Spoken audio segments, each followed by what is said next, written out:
After the next presentation, you can catch Nawaf by the coffee brewing area, and then you can ask all the questions you want to ask. But thank you so much, Nawaf, for that. We were supposed to go for a panel, but we'll do the panel right after we come up from the coffee break, which means the next speaker is the person who is between you and your coffee break.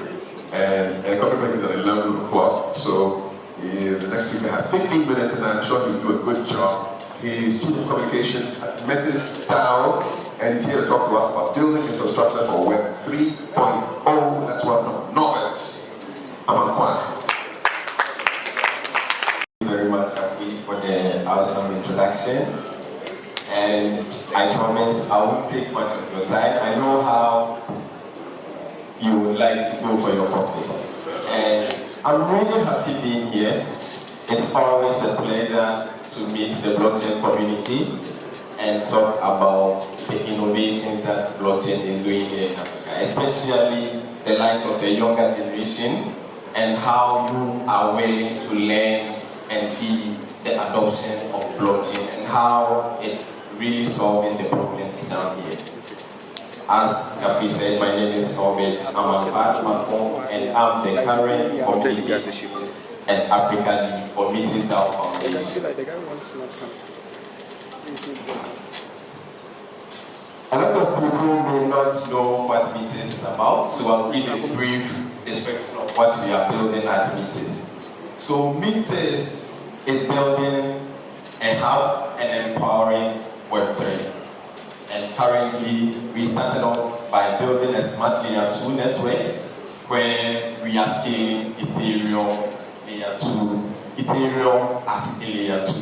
And we are providing more scalability, more speed, security, and also making the transactions much cheaper and faster. So let's give a quick facts about Metis. So just as I started, we are building an infrastructure to run Web3.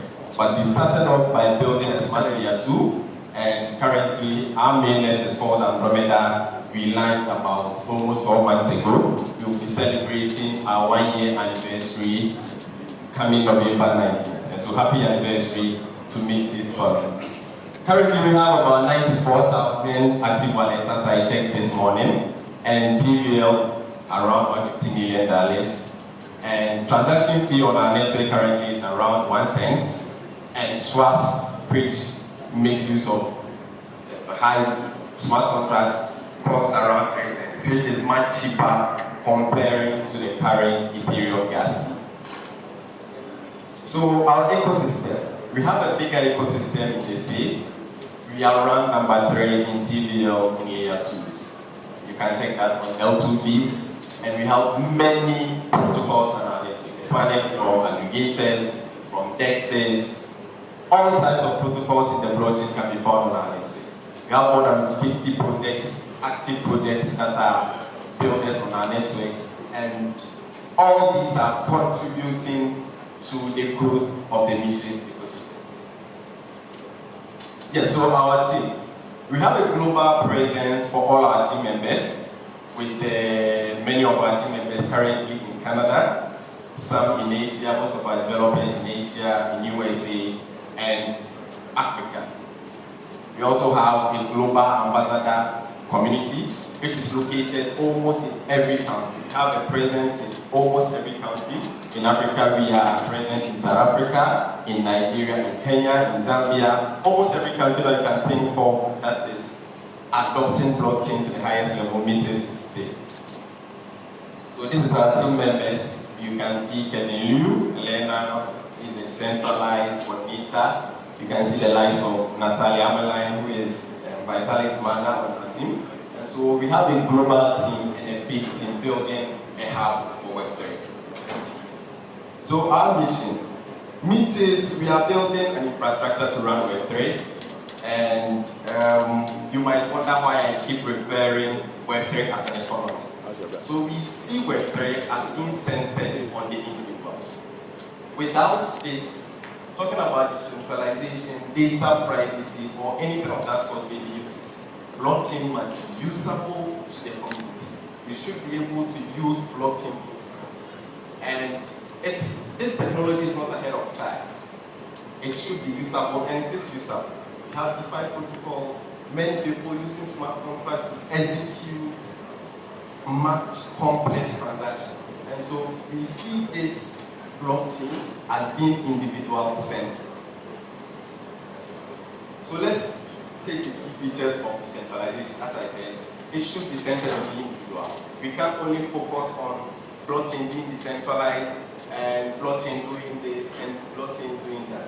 If users are unable to use blockchain, then of course it's useless. And so our main core objective that we see as the main feature of Web3 is being centered on the individual, that is you and I, to be able to use blockchain in your day-to-day activities. And I believe previous speakers talked about how DAOs are evolving and how blockchain, the evolution of money, and the contribution of DeFi as well.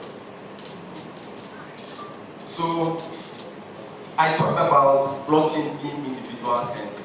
If you want to center on the individual, then it is obvious we are most likely doing it the wrong way, because currently the core construction of blockchain is not really individual-centric, and so we have a lot of work to be done. And so we as Metis, we are building a full construct to support the individual to thrive in Web3. And we started off by building the infrastructure layer, which is the basic layer, which is our Metis Smart Layer 2. And yes, happy anniversary to Metis coming 19 November. So that's our infrastructure layer to support people to utilize Metis in the Web3. And this Metis Smart Layer 2 is actually smart.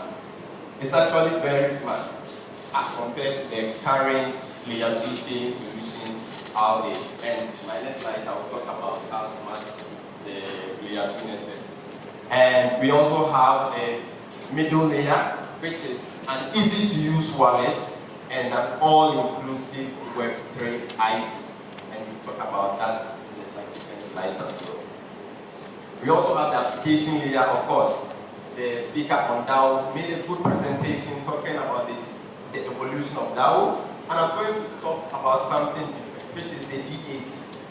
And the DACs is much bigger than the DAOs, because we are not restricted to only the voting and coming together to make decisions for the community. When you talk about finance, decentralized finance, without even going further on what blockchain does. And I believe that if we, with the proper education, which Crunch Network is bringing, we would advise people, let people understand how they would be able to use blockchain effectively, not just about finance, but put it in their daily lives and basically. Thank you. And when that happens, when are the banks going to do? If you have the money, will you give it to the bank and say, okay, I'm buying mutual bonds or anything like that? When you can just download an app, let's say Trust Wallet or Coinbase, you buy some tokens, and boom, you're in business. You just lend it, you just borrow, and your money is working for you, or you are saving. It's a game changer. So it depends on how these banks are going to accept it. They don't want to be out of business, they will be forced to jump into it by one way or the other. Because even now, the banks, the money, where are they investing the money? Are you saying they are going to consistently invest in traditional gateways? No. Look at what's happening in the real estate market. It's becoming a bubble. Valuation of properties is not what it is. You get to have someone selling a property in Ghana, let's say a studio apartment for $70,000. Buy that property from the company today, try to sell it for you, get the same back. What is the money? The entire ecosystem is pregnant with inflation. So the banks also use these gateways as a means of investing, getting around their money and borrowing into businesses. But if you can automate things, have it working without any redundancy, and that can only be available with DAOs, where everything is just structured to work. Whether you like it or not, people will continue trading the financial market. The Bank of Ghana, the government of Ghana should shut down the business of crypto. That will not shut down crypto. People will find ways and means to buy their cryptos, sell their cryptos. The stock market is trading cryptos. It means it's not going to sleep. The market will continue to grow. So we just hope that the bank gets to see the positive side and work on the negatives regulate it within their own frameworks because they have the technology, they have the system, and they can do DeFi better than you and I. Was coming and operator. We worked together. It was in Africa, the emerging markets, the Western Africa developed markets. And in Africa, for us to be able to do transaction in the littleness of village, you need cash. And before you can get cash, you need to go to the bank. But what DeFi does is DeFi cuts out. DeFi does not allow you. It doesn't need to go to. You can be anywhere and access. So I believe for emerging markets, they will work together because DeFi is a very big deal to that, and we are seeing it. I think last week, JP Morgan, one of the biggest banks, they rolled out the crypto product for their customers. That's to tell you that they are already accepting. But we need regulations. So if the regulations are not, I would say, not very, very proper, we will not see mass adoption from the banks. But I will still say the banks would work with DeFi products to be able to serve us. And it will be a very good thing for the emerging markets because the DeFi products need the bank to be able to transact with them. And it's not an African problem specifically, it's a world problem. Economies around the world are crashing, but in Ghana, maybe our economy is crashing a bit more. The Ghana cedi keeps losing its value as against the dollar. So is there a world where you could use DeFi as a tool to head against inflation? I'll start from now on. Okay. Thank you, but that is not possible. Yes, because like Bremer said, as an emerging market, we have massive challenges with how we handle money, how we move money, and how people continue to transact with money. You see the scenario. And what is happening, like you rightly mentioned, is a world problem. You see, the Ghana cedi should have busted long ago, but I think policies and things that protect a national economy is what helped it through. And when it was blowing, it just went. How many days did it took for the Ghana cedi to move from 8 cedi, 9 cedi to 15 cedi? It was just a couple of days. And it means the fundamentals that were holding it actually were strong. And at some point, it was not able to hold it any longer. That's how like jumping, and now they're trying to press. So when you look at DeFi, let's look at Germany.